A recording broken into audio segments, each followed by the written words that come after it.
Bueno, buenas Enrique, la verdad que darte las gracias por venir, bueno, que entiendo que es complicado el desplazamiento hasta aquí y por hacer esto un poco raro, ¿no? De ponerte a hablar con un psicólogo y hablar de que tienen en común las artes marciales mixtas y la psicología, ¿no?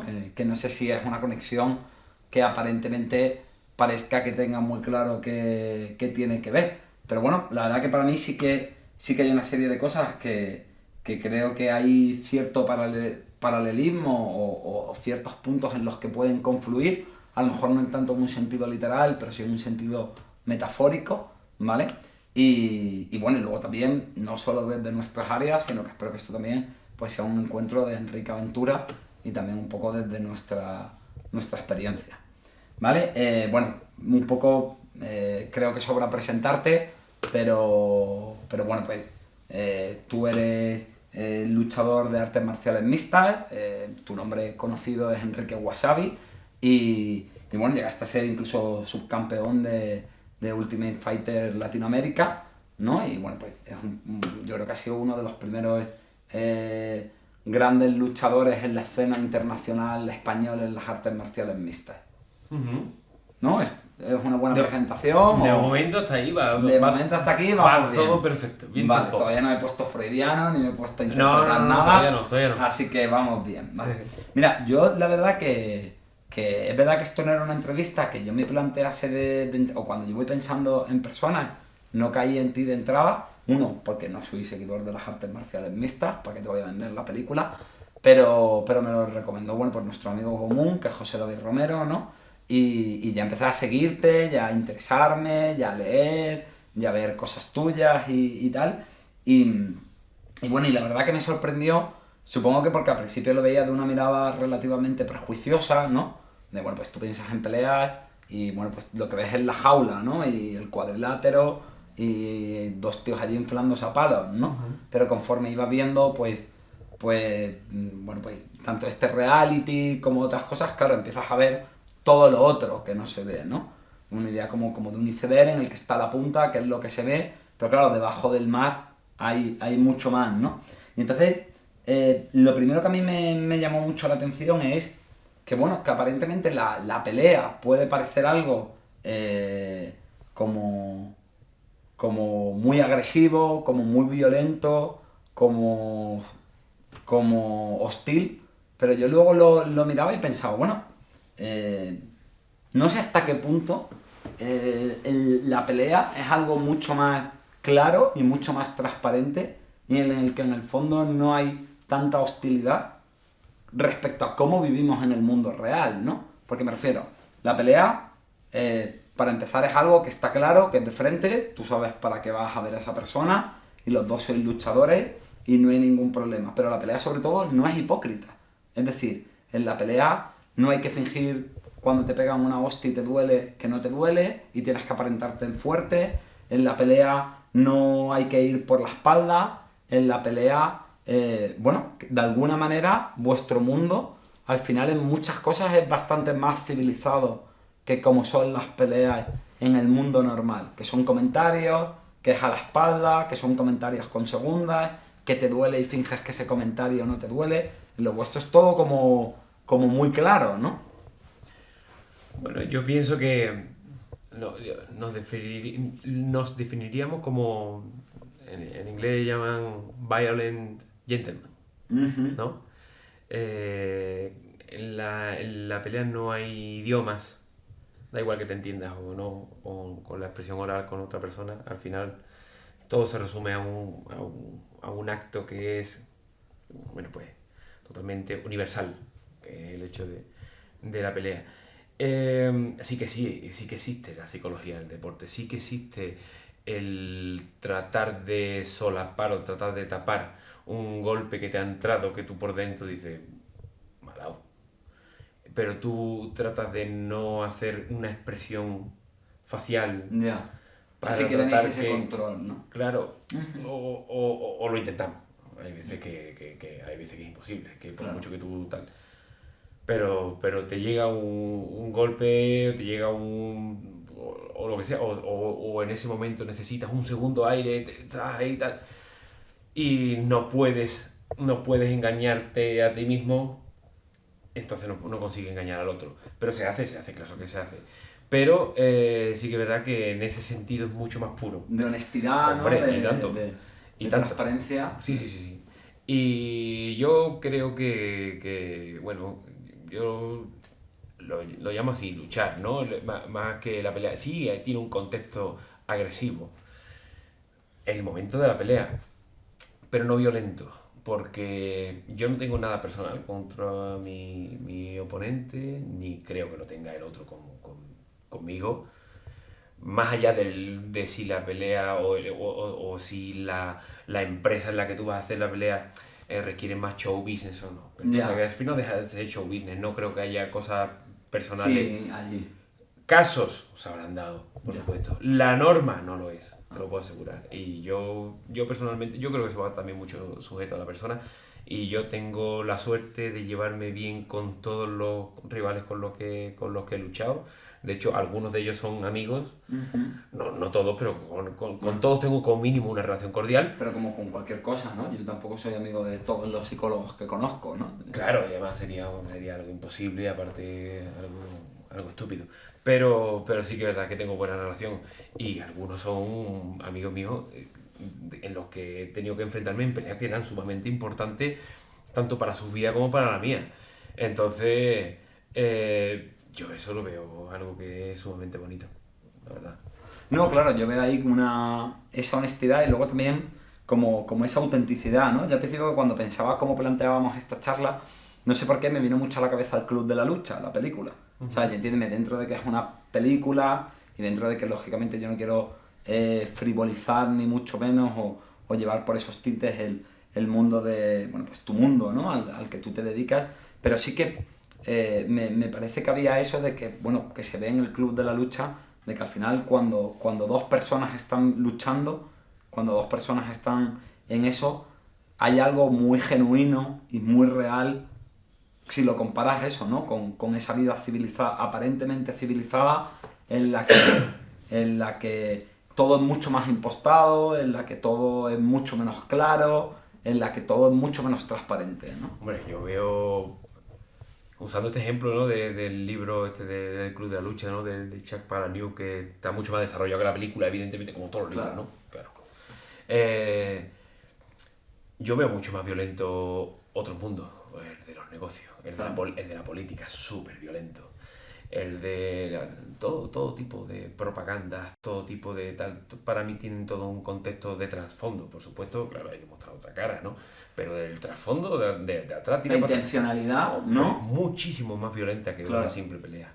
Si nos metemos ya a meternos Sí. en profundidad. Bueno, esto es hablar con un psicólogo. Claro, o sea, aquí es que se nos vaya la olla de pajas mentales, es la idea. Es que la historia es como estoy hablando con un psicólogo, pues entonces sí que puedo permitir el lujo de meterme ahí en profundidad. O sea, te invito a ello. Claro, porque sí, es mucho más interesante, pero yo veo mucho más violento otros contextos.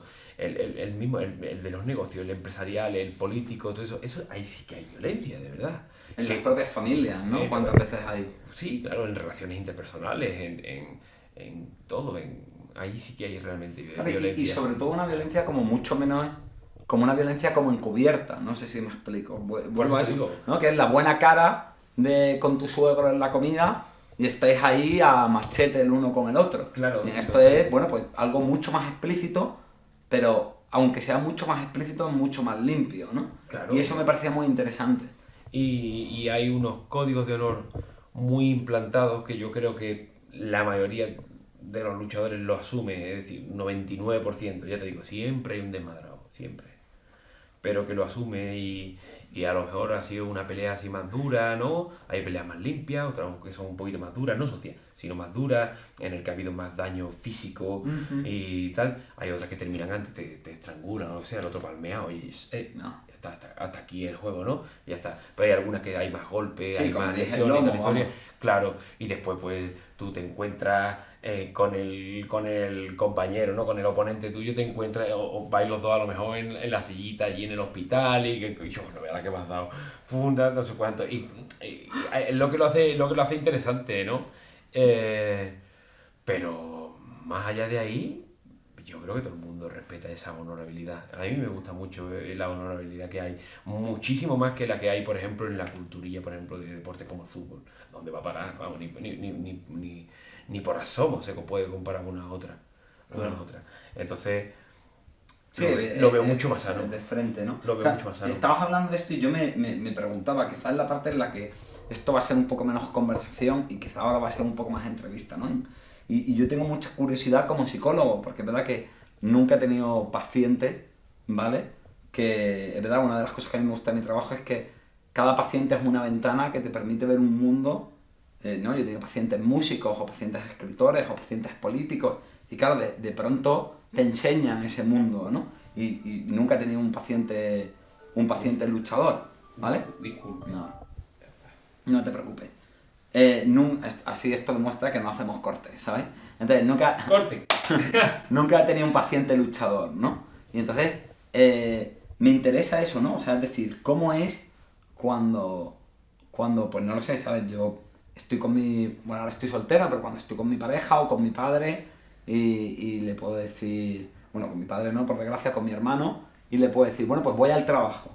Claro, pero mi trabajo es estoy en una consulta, hablo con mis pacientes y vuelvo. Pero claro, cuando tu trabajo es ir a inflarte de hostias con alguien, no sé, ¿cómo se vive eso? ¿Cómo lo vive el entorno también? ¿Cómo lo vives tú?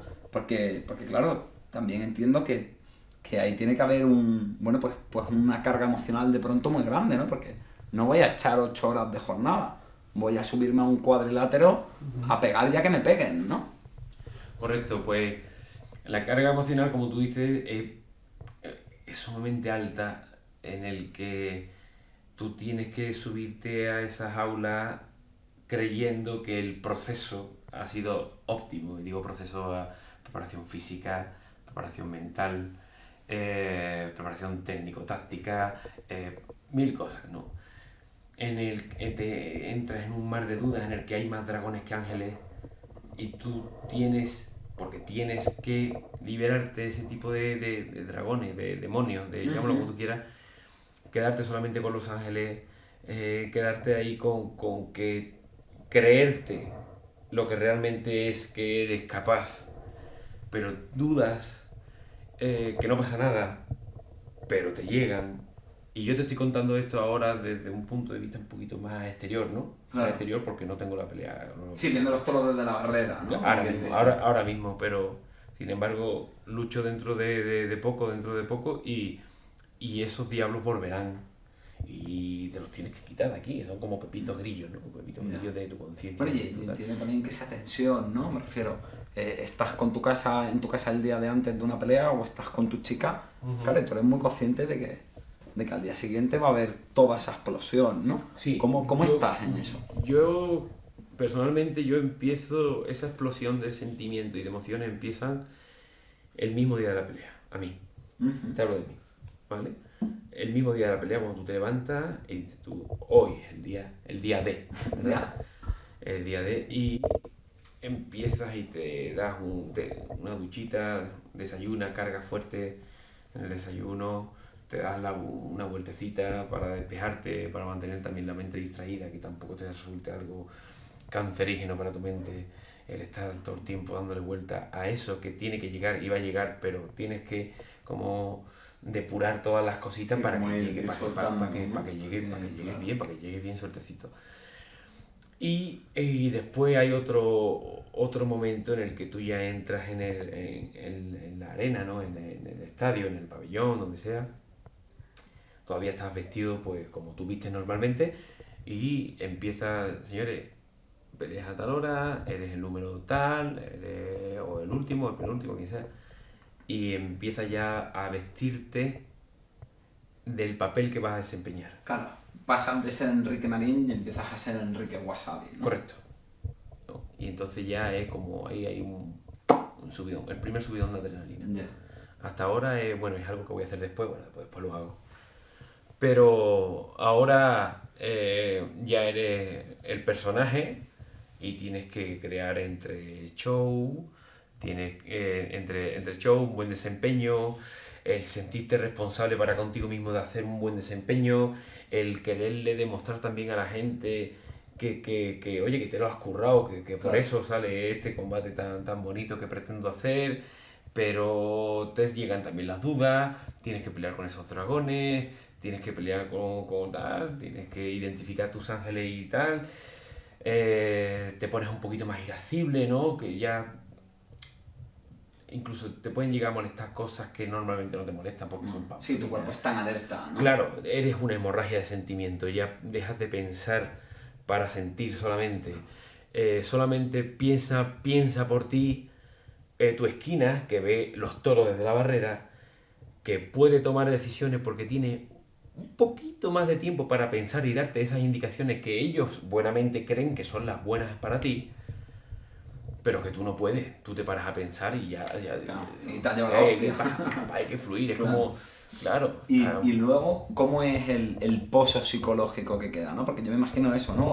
Hoy combato, ¿no? Y independientemente de que ganes o no, pues toda esa explosión emocional, alguna hostia que seguro que te llevas, y luego al día siguiente te imagino haciendo la colada y poniendo los calzoncillos, tendiéndolos en un tenderete, ¿no? Sí, ¿no? Me parece una transición y la camiseta llena como muy de grande, sangre, claro, de la ¿no? camiseta. La Claro, ¿no? Y luego casana, vuelves claro. a tu casa, a la gente con la que quieres, a tu día a día, a vamos a echarnos un cafelico. ¿Cómo es de nuevo bajar del tatami? ¿Cómo es de nuevo bajar del ring y volver a la vida normal? Es decir, ¿qué pozo emocional queda ahí o esa transición se produce sin más?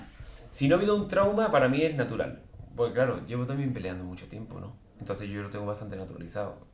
Yo estoy a lo que estoy peleando, pues me convierto en instinto. En una bestia parda. Claro, pero es que si no es así, Claro, no, no, sí, entiendo que es lo que... es que si no es así, no. Pero después, pues ya está, pues, ya pasó y ya está. Pero es fácil, porque mira, ¿no? Por ejemplo, si yo te hablo de mi experiencia como psicólogo, bueno, pues claro, mi trabajo que a mí me apasiona y me encanta y para mí la sensación de cómo contactas con un paciente y os desnudáis los dos y esa comunión que se da es lo mejor del mundo, pero sí que es verdad que hay veces también vas haciendo callo por lo mismo que tú dices, ¿no? Porque te tiran muchos años y porque parte de nuestra formación nos ayuda a eso, pero claro, sí que es verdad que yo hay días que llego a casa, pues no sé, una paciente que me está contando cómo abusaba su padre de ella de pequeña y llegas a casa un poco como de no quiero saber nada de nadie y necesito un poco meterme en esto o a veces incluso todo lo contrario, yo llego de cosas muy profundas y necesito de pronto un rato de banalidad absoluta y ponerme a ver la isla de las tentaciones, yo qué sé, ¿sabes? Que es lo más superficial que pueda haber en el mundo, ¿no? Entonces sí que hay veces que me llevo ese pozo, ¿sabes? Yo no. Y te voy a decir por qué. Porque yo soy un deportista. Y lo que voy a hacer es mi deporte. Voy porque quiero. Voy porque tal. A esa chica que el padre la maltrataba, por usar el ejemplo que tú eso, seguramente un 100%, 20% no quería eso. Entonces eso le ha generado un trauma. No, pero A mí no me ha generado un yo me trauma. refiero en mí, ¿no? Yo hago ese trabajo porque quiero, Termino. pero perdona. Terminó. Entonces, ¿qué es lo que pasa? Que para mí mi deporte, como yo lo amo, no me resulta tóxico. Cuando tú estás al lado de una persona que yo lo llamo pues los vampiros de la energía, que son de esta gente tóxica que te empiezan a contar su movida y pum, pum, pum, pum, pum, pum, pum. No un día, sino son de esta gente que, coño, tía, es que se me hace bola quedar con esta persona porque es que, coño, todo es una mierda, tío. Todo. ¿Qué haces, no? ¿Qué haces para salir de esa mierda? Pero te lo cuenta a ti, te come a ti la oreja. Llega un momento que también te resta tu energía. Supongo que es más por eso, evidentemente también tenemos nuestros días así, como toda persona, evidentemente, pero no el día de la competición, porque ese día, aunque estemos peleando, pero estamos haciendo lo que nosotros amamos. No hay un pozo psicológico tóxico para nosotros el hecho de la pelea. Sí, y entiendo que además es algo que se comienza y se cierra, ¿no? A mí se me ha dado Hay un esa caso. descarga. A mí se me ha dado un caso. Un caso que fue en mi última pelea, que fue en México, en Guadalajara, que yo no debería haber peleado, pero peleé porque yo tenía infección en el estómago. A mí bueno, por el agua de allí y tal, no sé cuánto, ya me avisaron. Yo compraba el agua embotellada y toda la historia, pero bueno, siempre se toma uno un refresco, un café, lo que sea, no sé cuánto, el caso que me sentó fatal. Y yo estaba, disculpe, yendo al baño y yo estaba echando literalmente la flora intestinal. Yo fui a la revisión médica y dijo el médico, chico, tú no estás para pelear, es que te vas a hacer daño. Y luché, y yo me acuerdo que estaba en mitad de la pelea, del primer asalto, me había preparado estupendamente, había tenido un campamento de entreno para esa pelea estupendo, pero lo pasé fatal. No disfruté esa pelea. He tenido peleas mucho más duras, muchísimo más duras. Independientemente del resultado, la he disfrutado. Esa no la disfruté, pero porque lo que me resultó traumático no fue la pelea. Era el forzarte en ese Era el forzarme. Yo era la pelea principal de ese cartel. Y era como, yo, ¿cómo voy a hacer esto? Ya. Que estoy en México, que no estoy en Cádiz. Entiéndeme, Cádiz, que yo soy de Sevilla. Sí, que estoy a una hora de... Que te estés más forzado a hacerlo. Claro, y era la pelea principal y tal, no sé cuánto, y pum pum. Yo, ¿cómo voy a hacer esto, chiquillo? Eso es muy interesante, ¿no? Entonces yo ahí sí cogí cierto trauma. Nada que no fuera superable. Pero sí que es verdad que le cogí tal, porque también te entra en ese mar de dudas de... ¿Y si no fue por la infección? ¿Y si fue porque yo no estaba bien preparado? ¿Y si fue porque no soy en realidad tan bueno? ¿O y si fue? ¿Y si? ¿Y si? Sí, ¿Y eso si? alimenta mucho esos ¿Y si? demonios, ¿no? Que tú hablabas. Claro, y me invadieron un poquito esos demonios post pelea. Vale. Pero te puedo asegurar y puedo presumir que fue esa vez. Vale. Las cosas como son. De acuerdo. Es interesante esto que dices, ¿no? Porque yo una cosa que he comprobado con la experiencia clínica, ¿no? De los pacientes y tal, que normalmente el malestar no va tanto con la intensidad del daño psicológico, sino muchas veces la sensación de haberlo podido elegir o no. Cuando hay ese componente en el que tú no te sientes libre y hay factores externos que te fuerzan, eso al final es más lesivo que lo que ocurra realmente, ¿no? Ya lo has explicado tú mejor que yo. ¿No? Pero eso me pasó. Eso me pasó. Yo no me apetecía pelear. Es que ya te digo, 3/4 hora antes de la pelea, 3/4 hora, no del evento, sino de mi pelea, porque eso tiene unos contratos televisivos, unos anuncios, entonces eso va súper. Medio, claro. Yo estaba tomando un ibuprofeno porque estaba subiendo la fiebre. Ay, no te justifiques. No, si no me estoy justificando, perdí la pelea y punto, no pasa nada, Ya ves tú. O más he perdido. Sí, estamos hablando más de eso. Simplemente es como yo, te estoy contando cómo yo lo viví, que me resultó algo traumático, como diciendo, es que me vi tan débil. No era de cardio, era de, Enrique, tienes que hacer más fuerza. Pero es que no puedo, literalmente. Yo me engañaba, porque yo creo que psicológicamente lo he trabajado bastante y me hice más fuerte y tal, pero yo lo intentaba. Y yo tengo una frase, ¿no? que siempre me sacan, que era lo de cabeza, corazón y cojones. Para todo. Cabeza, corazón y cojones. Y tenía corazón y cojones, pero la cabeza no la tenía. La cabeza se me fue. La cabeza se me fue en el momento que me empezó a subir la fiebre. Y entonces me tomé ese ibuprofeno y yo me acuerdo de estar calentando ahí con mi entrenador y tal, pero no rompía ni a sudar. Y mira que le pegaba a las manoplas, ¿no? Para calentar, porque tú tienes que subir la frecuencia cardiorrespiratoria para tú, tal, ¿no? Y digo, yo que no, y yo me daba en las piernas, me daban las piernas, digo, pero y la Enrique Junior responde y tal, no sé cuánto, y me pesaban las piernas un montón y tal, que siempre te pesan algo, ¿no? Por ese estrés deportivo, ¿no? Antes de la competición, pero yo sabía, tú conoces tu cuerpo y tú conoces tu alma, ¿sabes? Y yo conocía mi alma y digo, esa parte intuitiva claro, que te decía que no y que te vivías vulnerable en eso. Claro, mi alma me decía, tírale, Enrique, venga, dale caña, pero mi cuerpo decía, vaya lo que me vas a hacer pasar, vaya tela. Pero se hizo. Perdí por punto y tal, pero ya está. Y una última pregunta en esta parte como de la vida del luchador. A mí una cosa, que esta pregunta no es mía, me la hizo un colega. Me dijo, hostia, pues pregúntale a WhatsApp, un amigo mío que te sigue. Y me dice, pregúntale, ¿cómo pegas a alguien que no te ha hecho nada y contra el que no tienes nada? ¿No? ¿Sí? Vale, pero ¿cómo? Porque yo entiendo, ¿no? Que hay estados emocionales que te ayudan a esa pelea, que te ponen en modo pelea, ¿no? Que normalmente es la rabia, pero claro, cuando es otro luchador y encima lo que tú dices, ¿no? Que muchos son amigos, que ves en ellos compañeros, que hay ese sentimiento de hermandad porque vivís cosas parecidas, ¿cómo entras en ese estado mental de agresividad? Es distinto, ¿no? Es distinto, ya te digo. Llega un momento en que eso es una hemorragia de sentimientos, ya no tiene ya tu cabeza no da para pensar, sino solamente tu corazón para sentir, y te dejas pues fluir, sabes a lo que vas, entonces vas mucho más predispuesto a lo que va a pasar. Por eso yo te digo que no hay un trauma, Claro. que tú vas a lo que vas. Otra cosa es que ahora salgamos después de esta entrevista y llegue alguien y me atraque aquí con un cuchillo o me pegue por la espalda para robarme la cartera. Eso sí puede ser traumático, porque yo no me esperaba esto, ni yo le he hecho nada a nadie para que me atraquen o me den un palo por la espalda para robarme, ni nada de esas cosas. Entonces sí digo, uff, ya no voy más a Granada. No vaya a ser. Claro. Y menos vea un loquero. Un loquero. Encima del mal rato. Encima me voy robado. Justo. Anda que me ha salido barata la entrevista. No, pero claro, tú vas a eso, ¿no? Es un deporte y a ver, habrá algo más primitivo que pelear.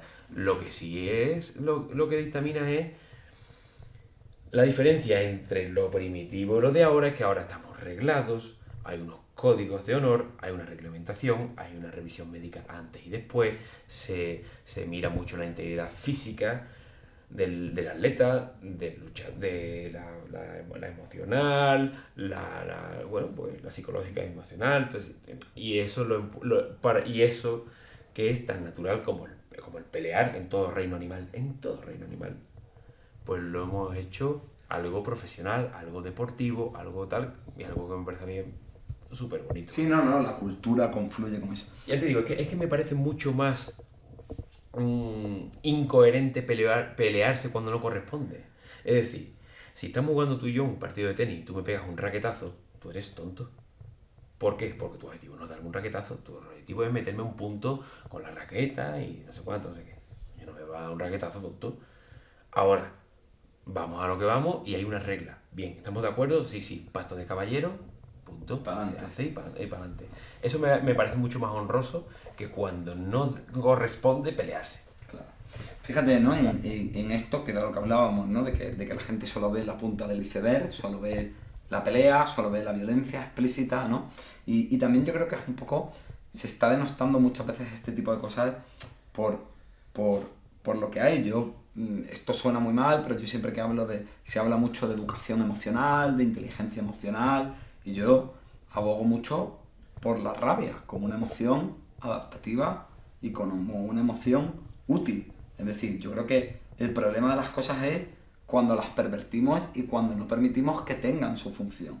Yo entiendo que si a mí hay algo que me está haciendo daño y mi psiquismo genera una respuesta de rabia, precisamente hacer una acción adaptativa y útil, que es defenderme, esa rabia es sana, esa rabia es positiva, esa rabia es buena, ¿no? De hecho, yo creo que yo he tenido pacientes en los que se les ha...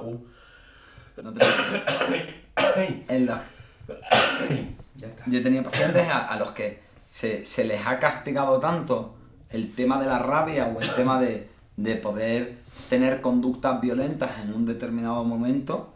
Bueno, pues te lo contaba antes fuera de las cámaras, ¿no? Un paciente que yo tenía que el tío era un armario empotrado y le hicieron bullying porque a él desde pequeño siempre le transmitieron esa idea de tú eres muy grande, no puedes pelearte con los otros niños. Pero tengo una pregunta.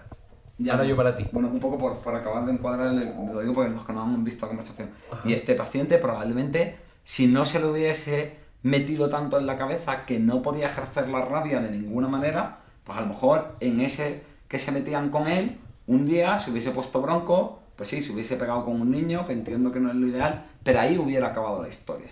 Y no una historia que duró 18 años y cundieron la autoestima y la vida de este chico, ¿no? Uh-huh. Pero es lo mismo ira que rabia. Bueno, a nivel biológico es lo mismo. La diferencia ya es ahí un poco cultural, es lo mismo. La melancolía, la tristeza, la morriña, biológicamente son el mismo proceso, que es pena, tristeza. Ya lo que pasa es que la cultura le pone un nombre u otro en función de pequeños matices. Vale, ¿por qué te pregunto esto? Porque en el plano técnico-táctico de mi deporte, muchas veces la gente los atletas que están en mitad de un combate y les puede la ira, pierden el plan. Me explico. Un combate de MMA, como el abanico es tan amplio en cantidad de movimientos, golpes, técnicas y toda la historia, porque puedes golpear con diferentes extremidades, ¿no? Con piernas, brazos, bueno, los codos, las manos, las Sí, rodillas. un abanico enorme, ¿no? Sí, después puedes proyectar, puedes finalizar, puedes hacer un montón de cosas, seguir el combate en el suelo, puedes seguir golpeando en el suelo y tal. Cuando tú luchas con una persona, en el plan, tú tienes que coger tus aptitudes y contrapesarlas con las aptitudes del otro o que tú crees que tiene el otro para establecer un plan. Quiero decir, si yo voy a pegarme con Mike Tyson, sería una tontería plantarnos el uno delante del otro, liarnos a mamporrazo, porque la probabilidad de que yo le gane a mamporrazo a Tyson es ínfima. Claro. Entonces yo tendría que establecer otro plan para coger a Tyson por otro lado. O por lo menos tratar de conseguirlo. Ya que salga bien o que salga mal, bueno, eso ya es otra. ¿Qué es lo que pasa? Si a mí este oponente me ha dado un golpe y yo me enfado debido a esa frustración y me entra esa ira, muchas veces esa ira te hace perder el plan establecido que tú tenías entrenado con tu compañero, Sí, con tu entrenador, entiendo. para cogerlo y terminas cagándola. ¿Me explico? Por eso te preguntaba, digo, bueno, rabia o ira. Nosotros, bueno, yo para también con mi gente le digo, y mi entrenador, ¿no? Carlos Repiso de Córdoba, siempre me dice que no te entre la ira. Que no te entre la ira. Aunque te hayas comido 2 o 3 golpes, o sea, tranquilo, manténla. Porque Bueno, gente que tiene mucho fuego. Ahí es donde entiendo yo que sale vuestro entrenamiento, y eso que hablamos de ese entrenamiento también mental, ¿no? Y esa sangre fría o esa marcialidad que os templa y que la tenéis que forjar. Desde el punto de vista psicológico, bueno, pues esto es muy interesante, las investigaciones de Greenberg, ¿vale? Que es como uno de los máximos exponentes de terapia focalizada en la emoción. De hecho, es el creador de ese modelo. Y él dice que, bueno, que hay un estado emocional, que es la rabia primaria adaptativa, que es una respuesta que está en nuestro código genético porque es útil, porque es adaptativo.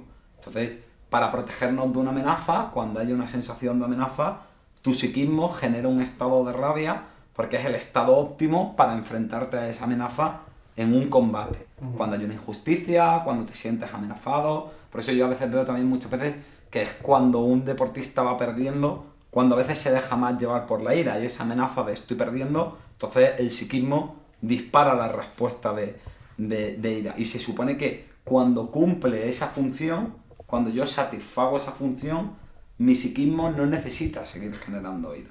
¿Me explico?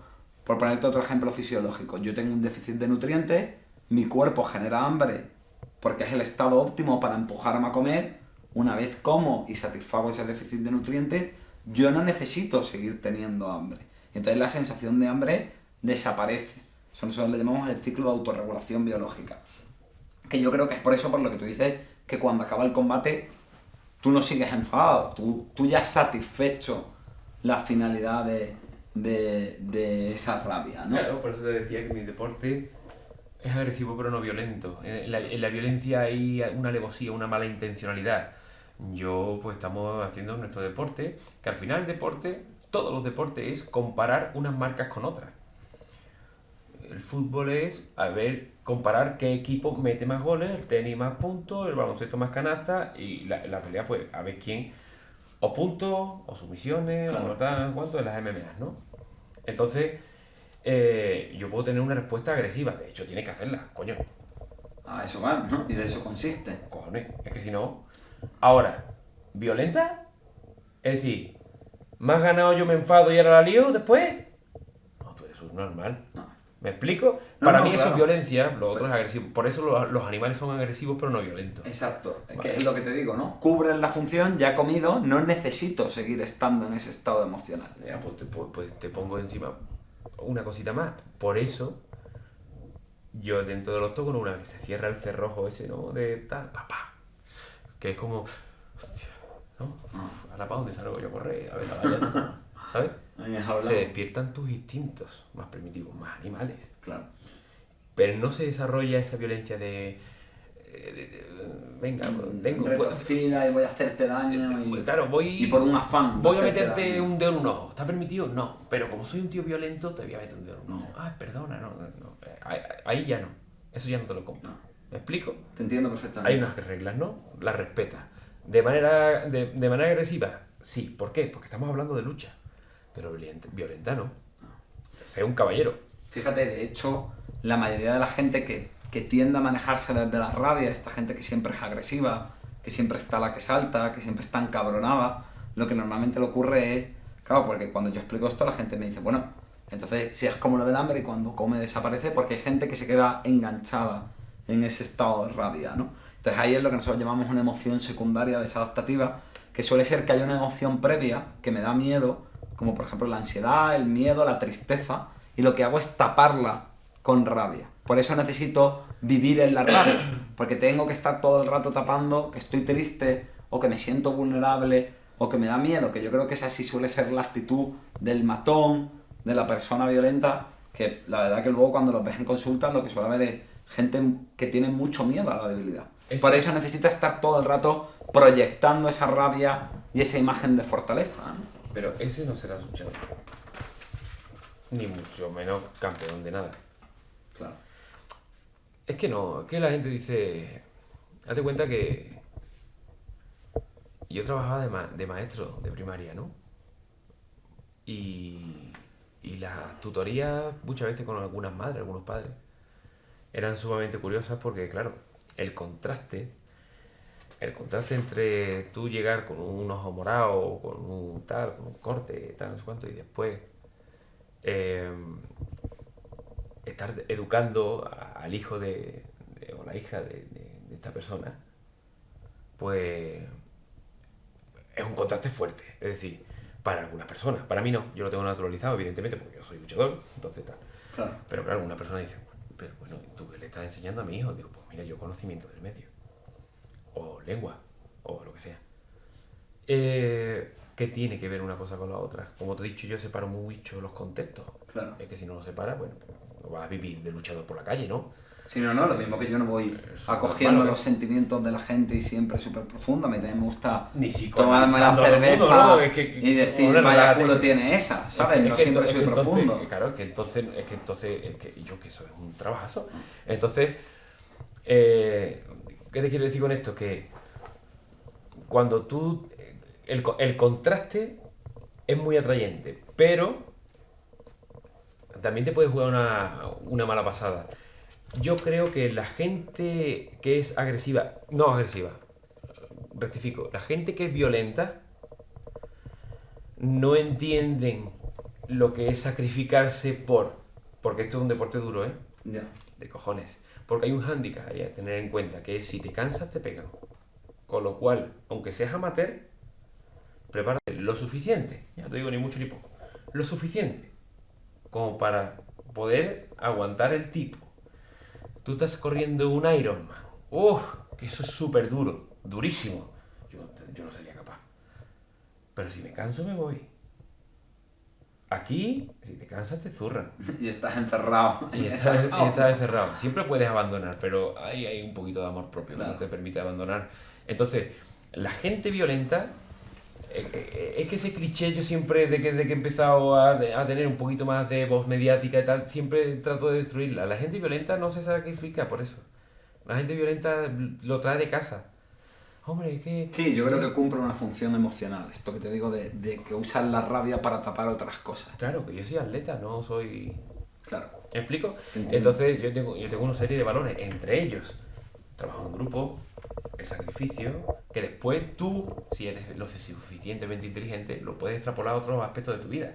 El sacrificio, sí. Bueno, pues ahora, aparte de atleta, te tienes que sacrificar para conseguir este puesto de trabajo, esta entrevista, esta no sé cuánto, no sé qué.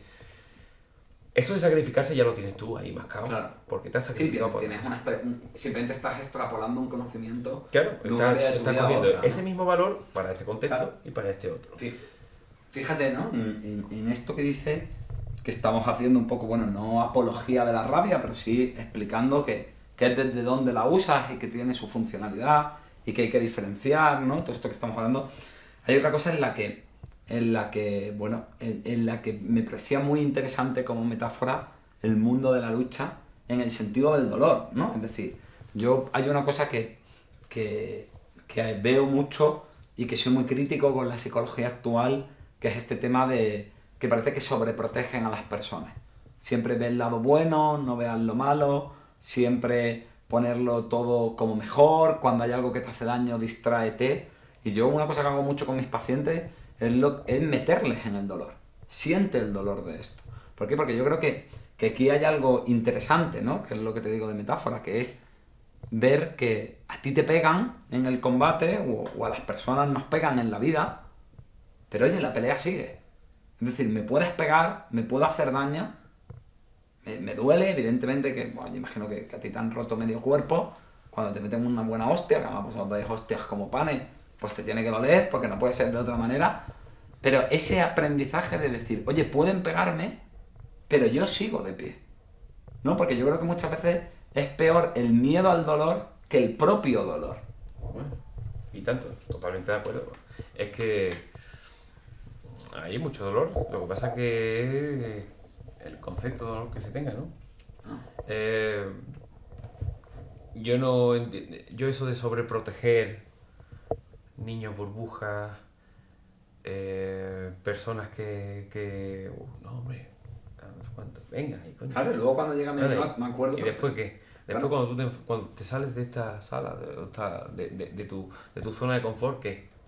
Eres un número, eres una persona, Ay, eres uno más. y si no sabes lidiar con el dolor de algo pequeño, luego va a haber dolor en tu vida de otras cosas. Mira, yo me acuerdo perfectamente. Y mucho mayor.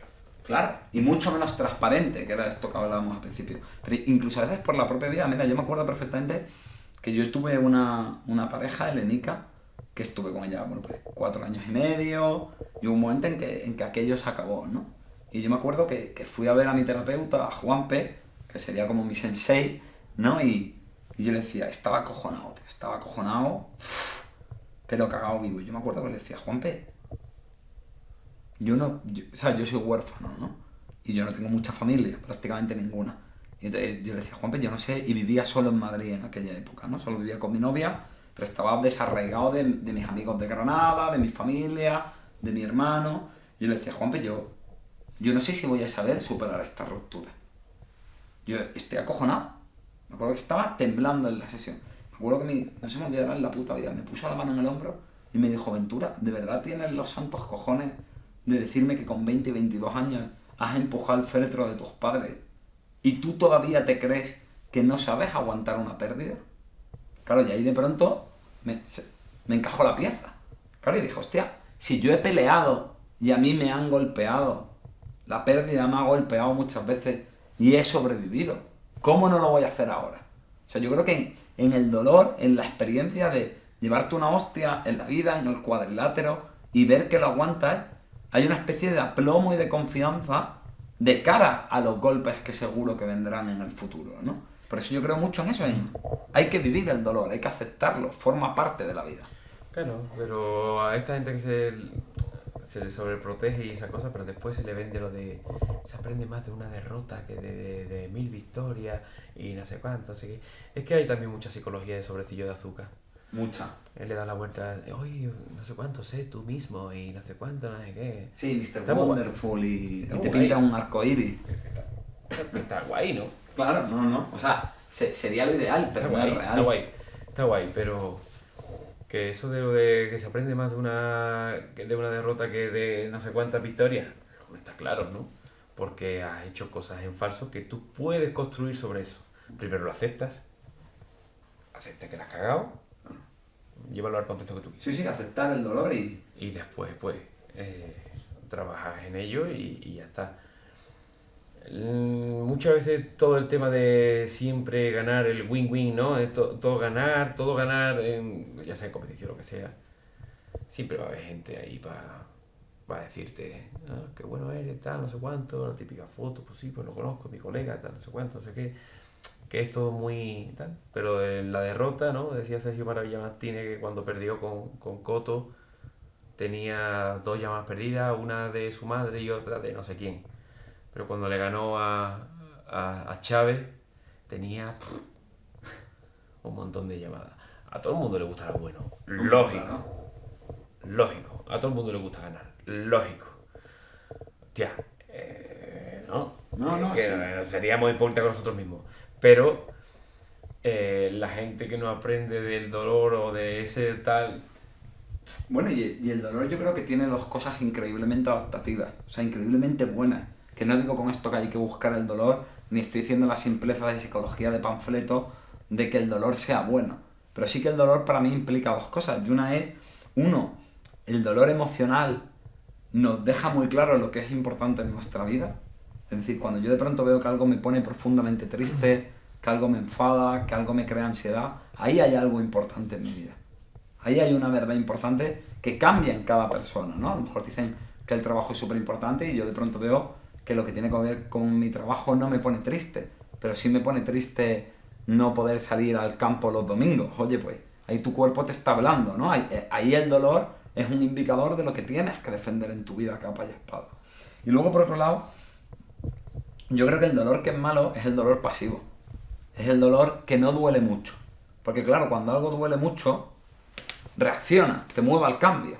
Porque, claro, porque si no revientas, ¿no? Las famosas fuerzas de flaqueza. A ti te pegan una hostia y tú rápidamente, eso te activa, te hace defenderte o te hace tener claro que tienes que tener cuidado con ese gancho, o con ese tipo de golpe, o con ese tipo de cosas, ¿no? De hecho, hay muchos deportistas que eso, que empiezan llevándose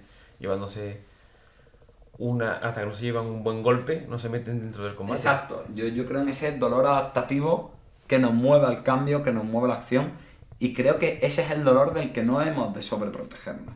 Sin embargo, el dolor que me parece que es peligroso de verdad es el pasivo, es el que duele poco, es el incómodo, es el... ¿Por qué? Porque ese, como no duele mucho, como es un poquito, es tolerable. Y entonces te acabas instalando en él y eso acaba siendo una gangrena que te come. ¿Sabes lo que te quiero decir? Hay un experimento muy interesante que es que si tú echas una rana en agua hirviendo, la rana salta. Pero si tú la metes en una cazuela y vas subiendo medio grado a medio grado, la rana muere muerta, cocida. ¿Por qué? Porque esa es la diferencia entre ese dolor pasivo que va poco a poco del dolor agudo, ¿no? Entonces, en eso me parecía súper interesante, ¿no? Mira, por ejemplo, John Kabat-Zinn, que es el creador del mindfulness, que ahora está tan de moda y tal, el mindfulness surge como tratamiento al dolor. Y él ponía a la gente a meditar no pensando en otra cosa, sino en pacientes con dolor crónico, era una meditación mirando el dolor de manera activa. Porque se daban cuenta que, como con cualquier proceso emocional, si yo estoy triste y me permito la tristeza, si yo tengo rabia y me permito la rabia en la violencia del cuadrilátero, si a mí me duele y lo miro, eso luego me calma, eso luego como que he cerrado ese círculo y no me quedo enganchado en él. Entonces yo creo que en lo tuyo me parece que hay como una metáfora de la vida, de el dolor no es tan terrible, o sea, no es que tengas que buscarlo, pero tiene una parte buena y la rabia y el combate también tienen una parte buena, ¿no? Y eso me parece como la puta metáfora definitiva Es muy extrapolable, de la está vida, claro. ¿no? Es muy extrapolable, está claro. ¿No? La vida es competición, la vida es lucha. Y claro, en la lucha, en su máxima expresión, como pueden ser las artes marciales mixtas, pues evidentemente es extrapolable para todos. También, incluso en técnico-táctico, ¿no? Es lo que te decía. Yo establezco un plan para tratar de vencerte. Si no me funciona el plan A, pues tengo un plan B que yo creo que puede funcionar y pues exactamente lo mismo. Si no te cojo por aquí, trato de cogerte por allí, y al revés igual, ¿no? El otro también tratará de hacer lo mismo. Pues igual con el tema de la vida, así que oye, que mira que me presento con unas oposiciones o una entrevista de trabajo y no me han cogido. Bueno, pues pasa otra cosa. Lo que no te va a quedar es ahí, ¿no? Claro, yo siempre hablo de una frase que decía Javier Barbero, que es un psicólogo, bueno, luego se metió a política y tal, y él hablaba del derecho al dolor versus instalarnos en el dolor. Claro, Tienes derecho al lamento, tienes instalarse. derecho a la queja, pero no te instales, ¿no? Instalarse, bueno, es un horror. Pero, y desgraciadamente, está muy instalado esa instalación de dolor en la sociedad. La gente se queda ahí, como, hay que ver. Quizá porque le tenemos ese miedo, ¿no? Por eso que hablamos de que no lo normalizamos, de que no nos exponemos a él. Y mira, también te quería preguntar, en esto hablando del mindfulness, ¿vale? O sea, el mindfulness realmente fue coger la meditación vipassana del hinduismo, ¿vale? Despojarla de todo el componente espiritual y filosófico y reducirlo como una conducta, ¿no? Pues, céntrate en la respiración, céntrate en tal y cual. Y bueno, yo cuando veo el mundo de las artes marciales mixtas, entiéndeme, dentro de que no conozco todo esto, pero me da un poco la sensación de que también es la occidentalización de algo oriental, ¿no? Cuando ves artes marciales más tradicionales, no sé, el judo, el karate, pues hay todo este tema como, o en el bushido japonés, ¿no? Hay todo este tema como de mucha filosofía, de mucha teoría, de una serie de cosas, ¿no? De códigos, de lenguaje, y digamos que a mí me da la sensación, vuelvo a lo mismo estoy diciendo una barbaridad y corrígeme si me equivoco, pero me da un poco la sensación cuando veo en las artes marciales mixtas que se despoja un poco de eso, ¿no? Que es como más práctico, es más pragmático. Yo sí creo que los luchadores lleváis muy interiorizado ese código de honor, pero no forma tanto parte del deporte, es algo más que vosotros lleváis de serie. ¿Qué opinas tú de esto? ¿Qué opinas tú de la importancia, de qué nos perdemos cuando lo convertimos en algo práctico? También entiendo que tiene una parte buena, ¿no? Porque yo puedo meditar y no tengo que hacerme hinduista o no tengo que hacerme budista. Pero claro, también ahí se pierde algo, ¿no? Y no sé, desde tu experiencia en las artes marciales, ¿cómo lo enfocas tú? A mí me gustan esos códigos. A mí me gustan esos códigos. Por ejemplo, nosotros en nuestra escuela no tenemos una serie de ordenanzas, ¿no? No son tan, a lo mejor, tan orientales como tú bien decías, ¿no? De tantos os, tantas reverencias y tantas cosas esas, que yo las veo guay, ¿eh? Yo las veo guay, pero que nosotros no las hacemos. Pero sí que hay que pedir permiso para entrar en el tatami, pedir permiso para salir. Se le pide permiso al que esté dando la clase. Si estoy dando la clase, me lo pides a mí, pero si no lo estoy dando yo, la estoy haciendo, pero la está dando Menganito, se le pide permiso a Menganito. Y yo también. Y yo también. Se saluda al final de las clases, siempre. También hace eso un poquito de cohesión, ¿no? Todo el mundo va a una, incluso, y se saludan todo el mundo, incluso desde el más experto al más inexperto, al que se ha apuntado ese día, que no sabe ni abrocharse un guante. Tal. A mí me gustan esos códigos. Se han occidentalizado, ¿no? Claro. Se han occidentalizado. La competición ya mucho más en cuanto a que ya se han quedado, digamos que han quitado un poco más la parte marcial, se han quedado un poquito más con lo que es el deporte de combate y tal, pero yo creo que la marcialidad los luchadores la trabajan en sus dojos, ¿no? Sí, no en la no industria tanto o no en el allí, ring. allí hay, bueno, pues más también merchandising, marketing, Claro. y toda esa historia que no occidentalizado, pero dentro Sí, queda ese regusto sí, o ese hombre, sustrato, claro ¿no? que sí, claro que sí. Me- Es que si no es así, tú date cuenta de que aunque sea un deporte individual, que te cierran la cancela detrás tuya y estás solo. Pero en el proceso, si no se trabajan esos valores, que trabajan muchas veces, que trabajan las artes marciales, ¿no? Ese trabajo en equipo, bueno, un objetivo común que desemboca en uno individual y toda la historia, ¿a dónde vas? Claro. ¿Pero a dónde vas? Mira, quiero tocar contigo muy rápido un par de temas y uno de ellos es, bueno, pues me parece interesante que un primer espada de la lucha hablemos del miedo, ¿no? Y hablemos de la debilidad, ¿no? Y recuerdo bueno, que cuando vi ese combate que tenías con Fikaza o Fikaza o no sé cómo se pronuncia, joder, y te veía asustado, ¿sabes lo que te quiero decir? Y yo decía... Es que hay una cosa que no se ve ahí. El pavo este, que antes de que me cuentes este tema, entiendo que tienen miedo en determinados momentos, pero claro, entiendo que solamente un tonto no tendría miedo, ¿no? Un loco. O uno que murió. Claro. O sea, que creemos mucho. A mí me gusta mucho una frase de John Steven, que es un terapeuta, que él dice que la verdadera fortaleza consiste en permitirnos sentir la propia debilidad, ¿no? Es decir, el verdaderamente fuerte no es el que no tiene ningún miedo, ¿no? Enrique Wasabi, que llegó a la final, un pedazo de luchador que te cagan y tiene miedo también, porque va implícito, ¿no? en la propia Mucho, experiencia. mucho, Porque mucho, solo mucho. un necio no lo tendría. Mucho, y más cuando, por ejemplo, en el caso del combate con Figasa, eh, él era, digamos que el favorito. Era el favorito, tenía mucha experiencia y venía de un equipo de hace un, ¿cómo se llama? Un programa de desarrollo de UFC en el que UFC pagan a los atletas para que se vayan a grandes clubes para que se preparasen para el de Ultimate Fighter. Y encima, en las selectivas, me tocó con él y me dio una. Me dio una que no te digo nada. Digo, madre mía, yo aquí ando cortito. Esta gente, había allí un montón de gente. Y me tocó con él en las pruebas. Y claro, ¿qué es lo que pasa? Que cuando entramos los dos, uno se fue para un equipo, otro para otro, caímos así. ¿Qué es lo que pasó? Pues él escogió pelear conmigo. ¿Por qué? Porque ya me había catado. Claro. Entonces, ¿qué es lo que pasa? Que yo también le había catado a él. Y yo pensaba, coño, me ha tocado la primera. La primera me ha tocado Trabajito, que me ha costado llegar aquí. Exactamente.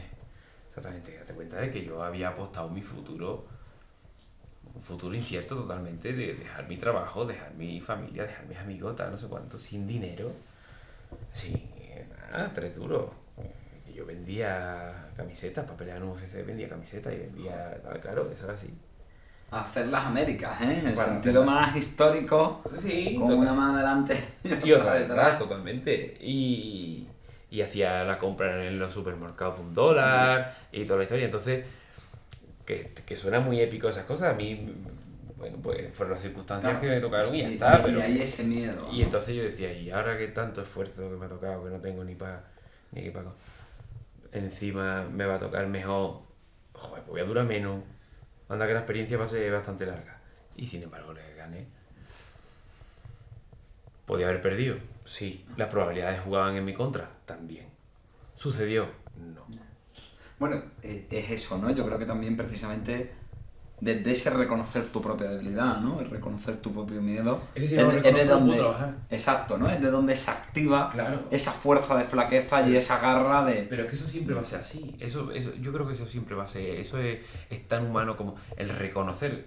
Tú tienes que reconocer las cosas. Si no, a ver, aquel alcohólico que no reconoce que es alcohólico, ¿cómo coño cómo le ponen solución a ese problema? Pero si él cree que no lo tiene. Exacto, pero vivimos en esa sociedad que todo el rato te dice sé positivo, no estés triste, sé valiente, no tengas miedo. Pero claro, no hay valentía, sino hay miedo, ¿no? A mí es que el discurso de lo políticamente correcto y esas cosas me la repanfinfla un poco. No. Mira, en esto que decías me he acordado de una frase de Kierkegaard, que a mí a veces me gusta citar a gente así pensadora, porque parezco más listo, ¿sabes? Y no parece que hago estas entrevistas tan cutres. Y él dice que él también había sentido la obligación de... O sea, la inclinación de obligarse casi de una forma demoníaca a ser más fuerte de lo que realmente es, ¿no? Es decir, cómo las personas siempre nos estamos exigiendo ser fuertes, siempre nos estamos exigiendo que las cosas no nos afecten, que las cosas no nos den miedo. Y joder, me parece un mensaje súper bonito para la gente que un luchador, que una persona que la encierran y oye cómo se cierra el cerrojo con una bestia parda, nos pueda decir, es legítimo tener miedo, ¿no? Es legítimo saber que hay una parte débil y hay que aprenderse a llevarse bien con ella. Uf, y tanto, y tanto. Yo ya te digo, eso a mí me recuerda a nuestras mamás, ¿no? Yo hablo de la mía, ahora que era... Yo me acuerdo cuando yo era pequeño parecía que nunca enfermaban. Nunca enfermaban. Estaban ahí, a lo mejor tenían 38,5 de fiebre. Y estaba ahí al pie del cañón y yo ni me daba cuenta de que estaba enferma. Y para mí eso son actos heroicos. Son actos heroicos porque un niño es un trabajazo, Claro. ¿sabes? Para uno y para otro, pero en mi caso, mi madre parecía que no se ponía mala nunca. ¿Cómo que no? Claro, tomo conciencia ahora, Ya. que tengo 34 años.